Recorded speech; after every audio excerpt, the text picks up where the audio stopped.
Napoleon Bonaparte, the conqueror of Europe, the man who reshaped nations and rose to unimaginable power only to fall, defeated, exiled, and alone, on a windswept island at the edge of the world, far from the thrones he once commanded. Napoleon spent his final years, but his death left behind a mystery that still haunts history. Was it the slow hand of illness, or the silent work of poison? This is the story of Napoleon's last days, his exile, his decline, and the unanswered question of how the fallen emperor truly met his end. Napoleon Bonaparte.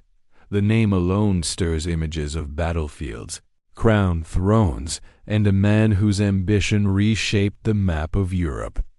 Born on the island of Corsica, Napoleon rose through the ranks of the French army, became a hero of the Revolution, and crowned himself Emperor of the French. By his mid-30s, he ruled an empire stretching from Spain to Russia, but by 1815, his empire was gone.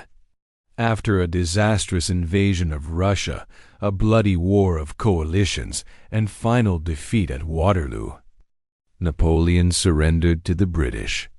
He hoped to retire quietly, maybe even live in Britain, but Europe's leaders had other plans. They were determined to make sure Napoleon would never return. They chose Saint Helena. Saint Helena was a remote British island in the middle of the South Atlantic Ocean, more than 1,200 miles from the nearest continent. Rugged, windy, and isolated, it was the perfect prison for a man who had once escaped from his first exile on Elba. In October 1815. Napoleon arrived aboard the HMS Northumberland, accompanied by a handful of loyal companions. General Bertrand, Grand Marshal Montholon, his trusted valet Marchang, and a small household staff. Their new home was Longwood House, a shabby, damp residence on a windswept plateau. The conditions were miserable: leaky roofs, cold stone walls, mold, and unappetizing food. For the man who once lived in palaces, Longwood was a bitter insult. Napoleon settled into a monotonous routine. He woke late, dressed simply, took walks in the garden, and dictated his memoirs. He debated politics with his companions and sometimes played cards, but mostly he withdrew into himself, haunted by memories of lost glory. Governor Hudson Lowe, appointed by the British to guard him, was strict and suspicious. He restricted Napoleon's contact with the outside world, censored his letters, and limited visitors. Napoleon never saw his wife, Empress Marie-Louise, again, nor his young son, the King of Rome. For a man who once shaped the fate of nations, exile on Saint Helena was a living tomb. As the years passed, Napoleon's health deteriorated. By 1817, he was complaining of chronic stomach pain, nausea, and fatigue. He lost weight, then became bloated. Some days he was sharp and forceful, other days weak and silent. His companions were worried, but Governor Lowe and the British officials remained skeptical. They believed Napoleon was exaggerating his symptoms for political effect. By 1820, however, it was clear his health was in steep decline. Napoleon spent most days in bed or seated by the fireplace.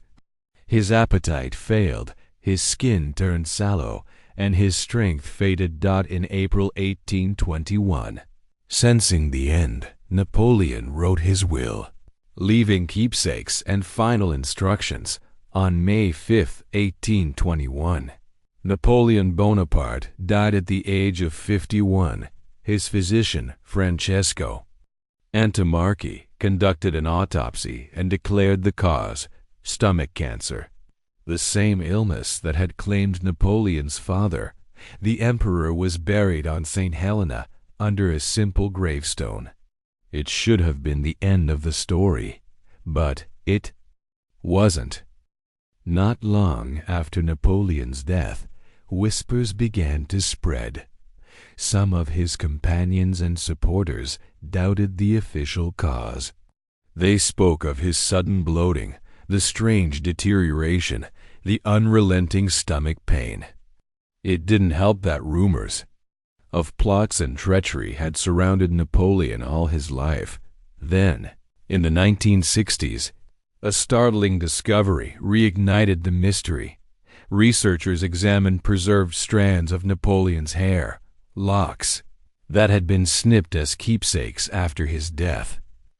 The analysis revealed high levels of arsenic, a deadly poison capable of killing slowly over time. Suddenly, historians, scientists, and the public alike were asking, had Napoleon been poisoned?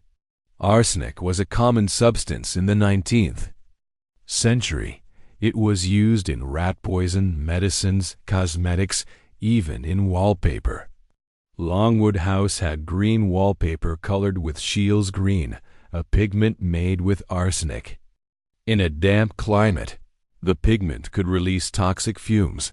Some experts argued that Napoleon had been exposed to environmental arsenic, unknowingly inhaling it day after day.